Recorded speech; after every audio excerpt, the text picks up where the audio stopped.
and welcome to Mina's bookshelf for another VR. But today I would like to give a video response to Marlene Teresa, and it's about her beautiful hashtag Tarot to Extremes or Tarot to Extremes. So we're going to put next to each other two decks that embody two opposite ends of a certain spectrum, two opposite polarities. Now, these are my absolutely personal interpretation of these parameters, so you might agree or not with me, and that is absolutely fine. We have 7 prompts, and the first one is the minimalist deck category versus the maximalist. So a deck that is simple in its artwork, distilled to its basic meaning, versus a deck that is more complicated with a more rich artwork with a lot of symbolism and richly scenic. So my two decks embodying these two ends of the spectrum are the Naked Heart Tarot for the minimalist deck and the 5 cent tarot for the maximalist. So let's take a look and compare. The reason why to me this deck feels like a minimalist, and it's probably one of the most minimalist decks I have, is that there's a wide use of white spaces, a limited use of color, mostly black and white with a few spots of color, very simple.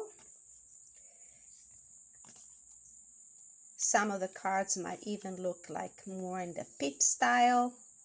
There is not really a scene illustrated in the card. We just have some of the main elements, the main items that you normally find in a RWS. And it really strips the artwork down to its basic meaning. I love this 3 of coins. So this minimalist deck is up against the 5 cent tarot, which I would like to specify. It's a tarot deck I love. However, sometimes working with it gives me a little bit of a headache, and that's just my very personal opinion, because the artwork, which is inspired to the steampunk style, is very detailed. There are so many little elements and objects, animals, botanical elements, elements from the animal kingdom, and on top of that, there are keywords for the upright and reverse meaning. So the cards feel a little crowded, and it takes me a while to really focus on one card at a time, let alone putting them in a spread.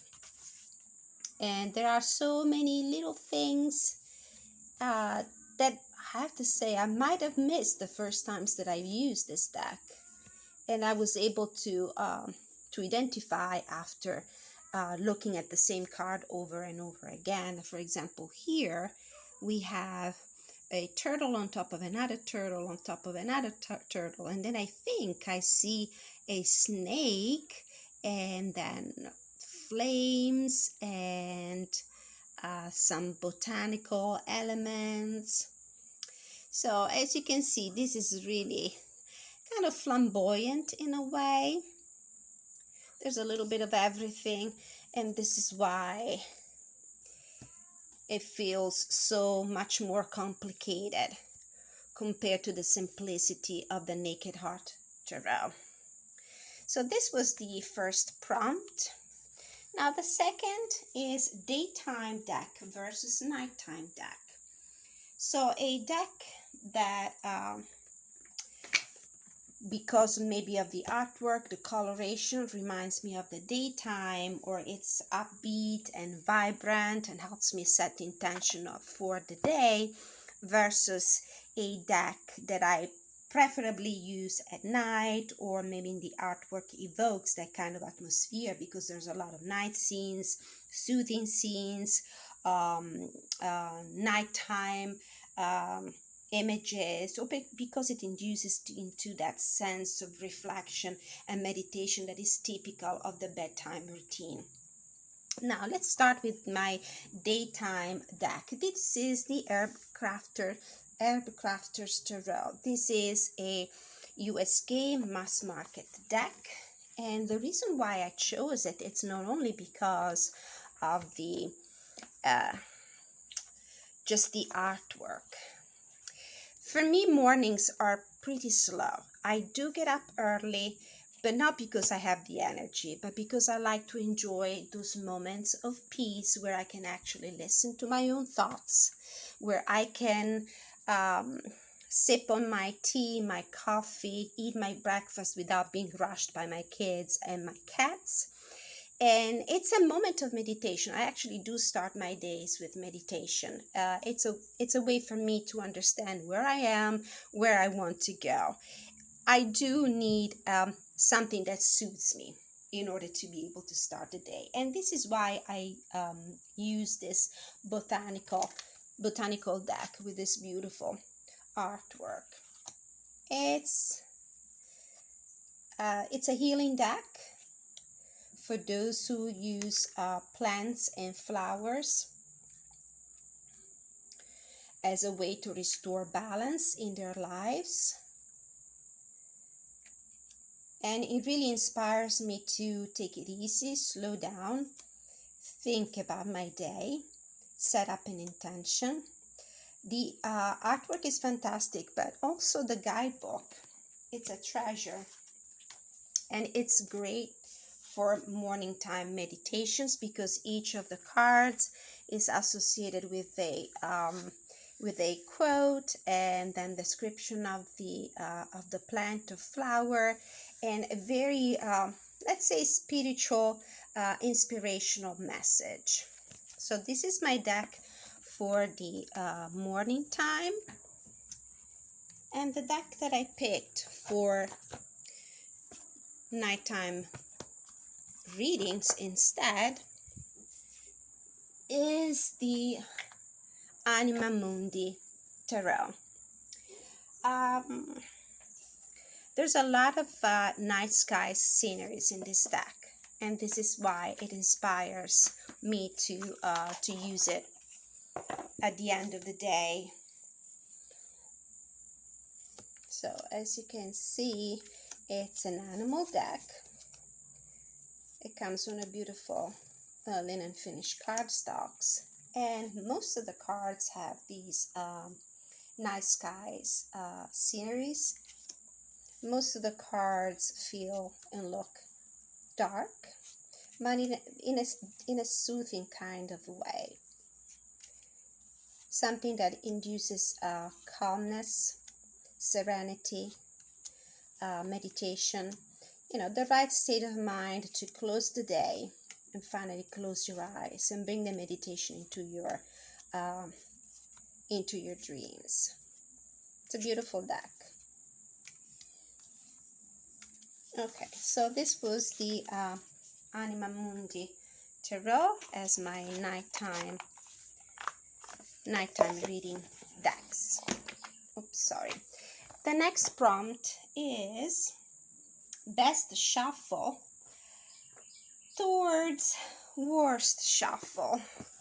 And I know that a lot of you probably share the same deck in this category for the worst shuffle. But let's start with the Veleda Woods Tarot. This is an indie deck, and it's printed on a very, very extremely flexible linen finished cardstock that I do believe probably doesn't have a core, and this is why it's so flexible. And it's such a pleasure to shuffle it, so easy. Oopsie daisy.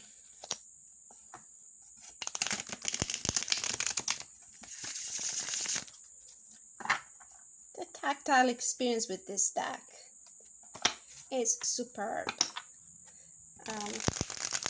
I don't know if this is a 310, 320, or I don't think 330 GSM. It's a lightweight, and in addition to that, it's very flexible, and it's also very resilient. So beautiful, the Sun card. I love this deck. It's vectographic art. It's a botanical deck.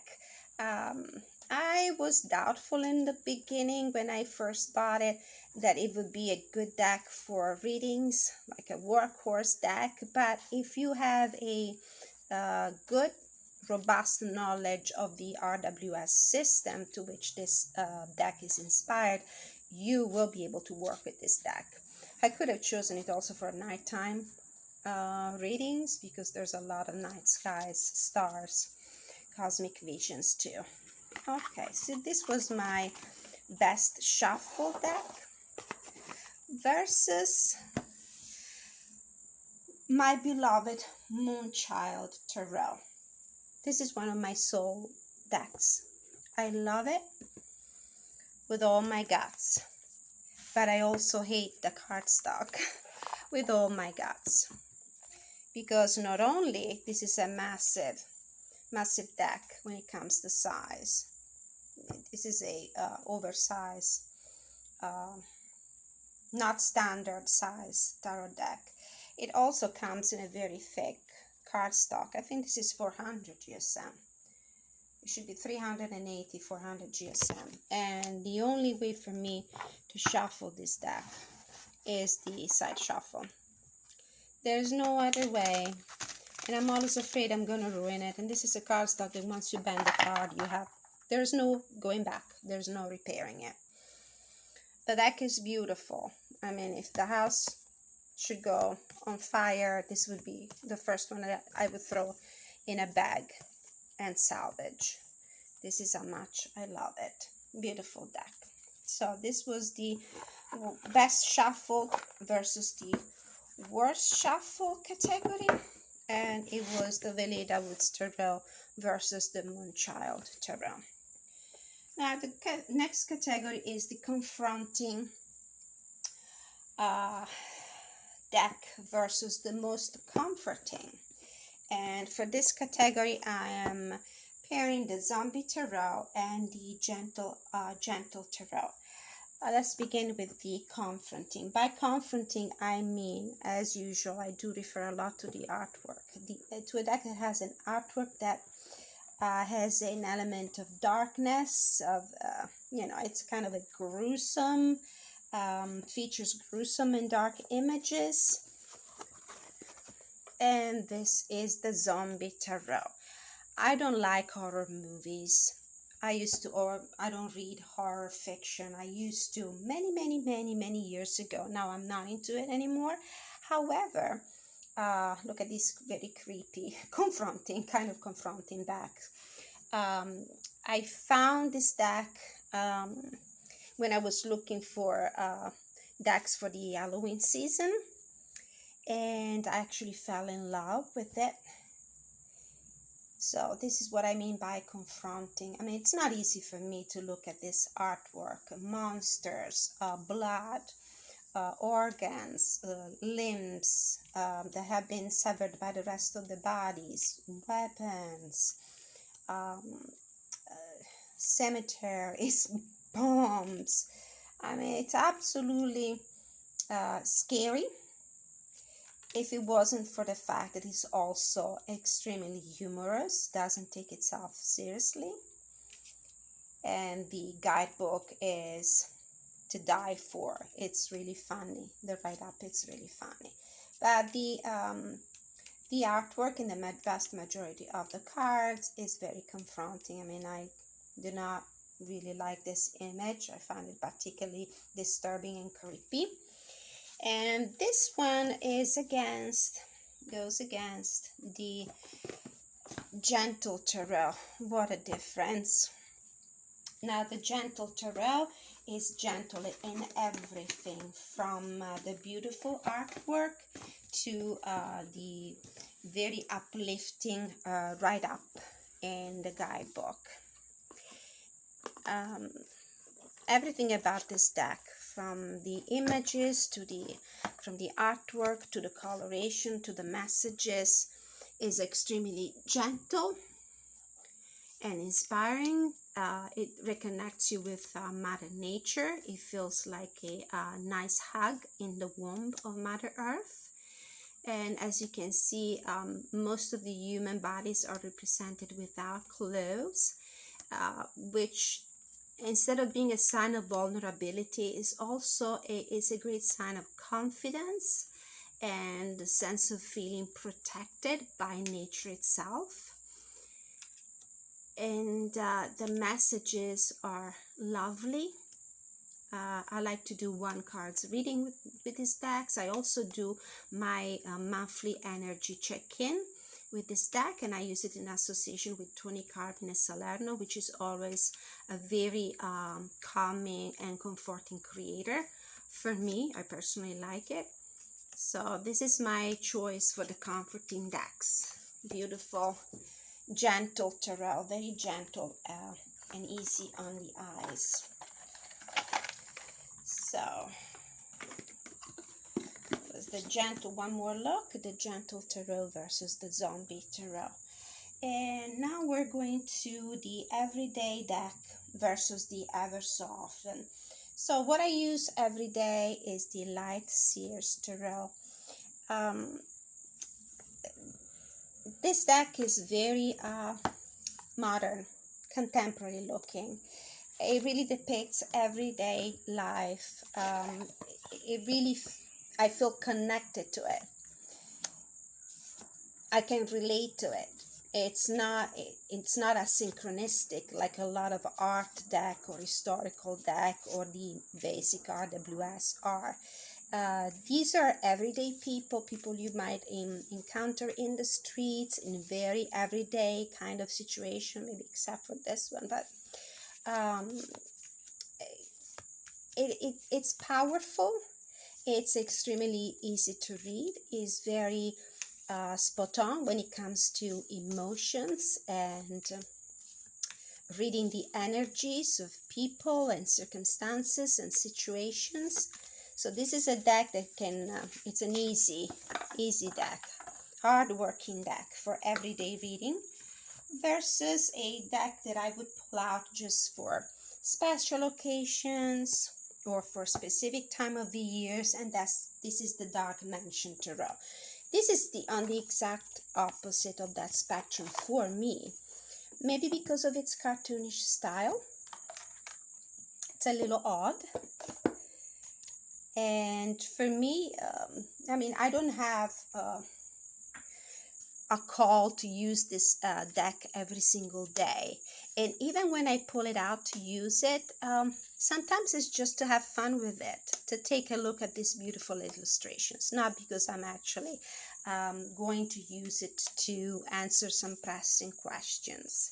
So this is a deck that I will pull out only every so often, and just to have fun, just to savor something different, to have a taste of a different kind of flavor. And it's very exciting because of this artwork. So this was the Dark Mansion versus the Light Seers Tarot by Chris N. Okay, so we're down to the last two categories for this VR. And these categories are the most overrated deck versus the most underrated. Now, if a deck is overrated, it's already out of my door. I don't have this deck anymore. All the decks in my collections are decks that I use, that I love to work with, that suit my needs and that I enjoy using. So if a deck is overrated, it's a deck that I probably have already gotten rid of. And in fact, I don't know if this is allowed in VRs, but I'm going to talk about a deck that I have recently sold because I purchased years ago, and honestly I've used probably just a couple of times, and I was never really able to connect with it, and that was the Fountain Tarot. I don't have the deck to show. I just sold it on a Facebook group last month. And the reason why, it's probably because it's too ethereal for me.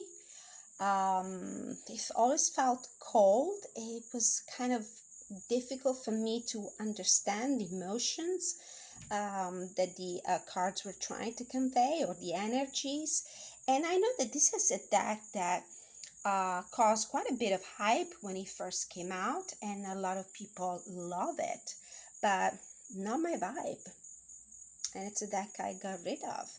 Now, a deck instead that I think is not even remotely um, celebrated on the internet here on YouTube is The Spirit Within by Stephen Bright. This is another kind of contemporary, modern life kind of deck with some urban vibes, and it's such a great reader. I get straightforward, clear messages, pristine readings from these cards. And I love the fact that it has a lot of feminine and masculine energy, so it can be used as a working deck when you do readings for clients, whether they identify themselves with the divine feminine or with the divine masculine. And the fact that the humans in these cards, the people, are just black silhouettes, helps me as a reader and the person I'm reading for to immerse themselves and see themselves in the card. And this is also a great reader because the suits are color coded, so when you do larger spreads like 9-card spreads or the Celtic Cross, you can immediately see what is the dominant energy, the dominant element of the reading. So this was the Spirit Within Tarot versus the Fountain Tarot, which I don't have anymore. And that really was the only overrated deck, in my opinion, in my collection.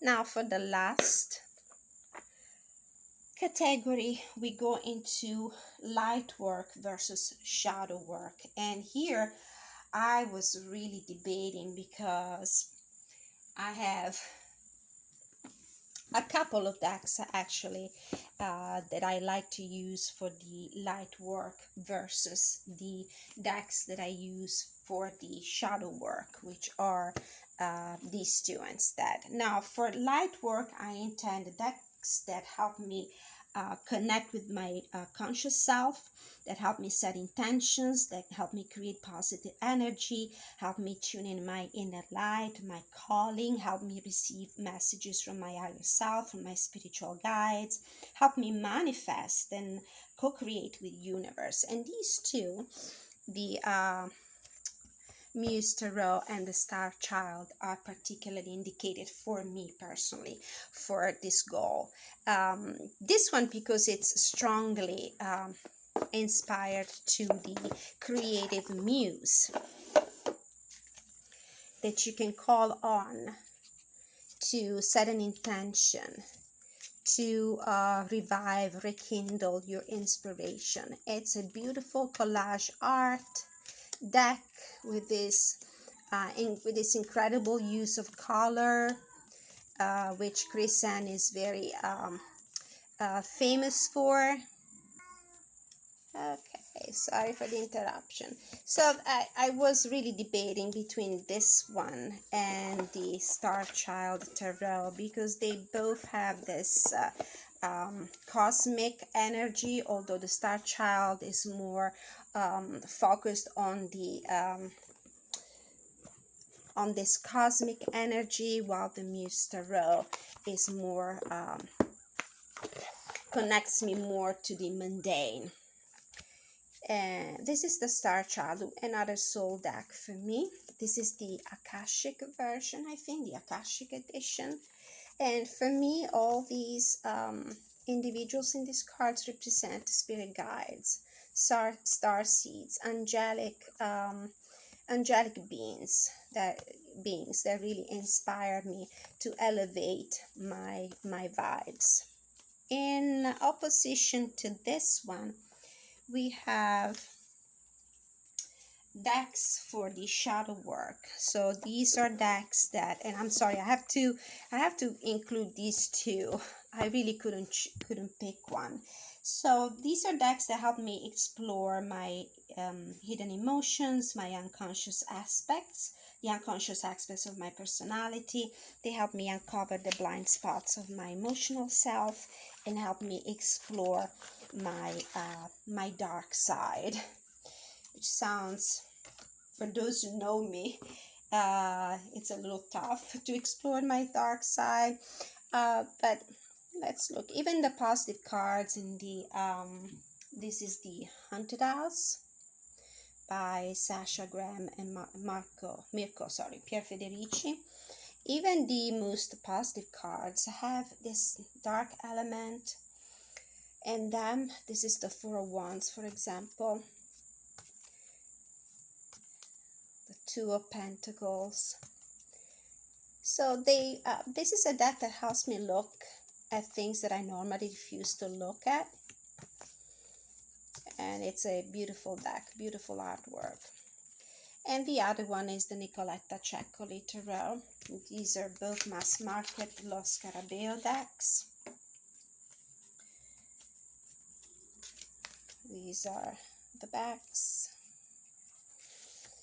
And this too is deceivingly childish, maybe because the illustrator is often associated with the illustration of children's books, but there's a sense of darkness and shadows in these decks. They really help me see deep inside my psyche and explore aspects of myself that I tend to keep buried inside. Perfect for those people who want to do some shadow work related to childhood traumas and childhood wounds. So this was the deck for the shadow work. All right, so these were my answer to Marlene Teresa hashtag Tarot Extremes. I would have so many more decks to put together. Maybe I'll do a part 2 to this hashtag, although it's an unconventional thing to do. Anyway, if you have followed my video so far, thank you so much for your time. Until I see you again, many blessings.